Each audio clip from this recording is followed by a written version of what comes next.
আর রাজু আজকে একটু ভালোভাবে গাড়ি চালাইলে তুই গাড়ি চালানো শিখে যাবে নে। আর আব্বু তুমি চলে যাও, আমি পরে বাড়িতে যাবানি। কেন বেটি তুই এখানে থেকে কি করবি? আর আব্বু আমি একটু গাড়িতে চড়তেছিলাম। আচ্ছা ঠিক আছে আঙ্কেল, ওকে থুয়ে যান, আমি ওকে গাড়িতে চড়াবো। আচ্ছা বেটি ঠিক আছে, তাহলে তুই গাড়িতে চড়। কিরে রাজু তুই এই ভিখারি বাচ্চাকে গাড়িতে চড়াইতে চাইতেছিস? এই ভিখারি বাচ্চা যা এখান থেকে। আরে মা ওরা তো গরিব, ওরা তো এই গাড়ি কিনতে পারবে না, তাই তুমি ওকে একটু এই গাড়িতে চড়তে দাও না।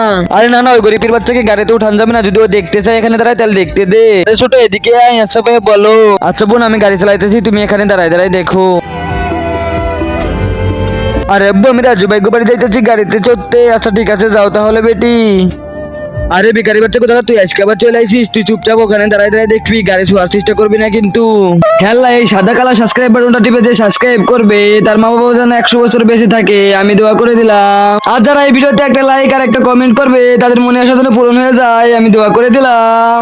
আর আন্টি আপনাদের গাড়ি আমি ধরবার না, গাড়ি সেখানে আমি এখান থেকে দেখবানি। আর আমি ওকে একটু চড়তে দিলে কি হইতো? আর বেটি তোরা রাজুদের বাড়িতে গাড়িতে চড়তে যাইতে হবে না, কারণ তোর জন্য আমি স্কুটি নিয়েছি, স্কুটিটাই তুই আজকে থেকে চালাবি।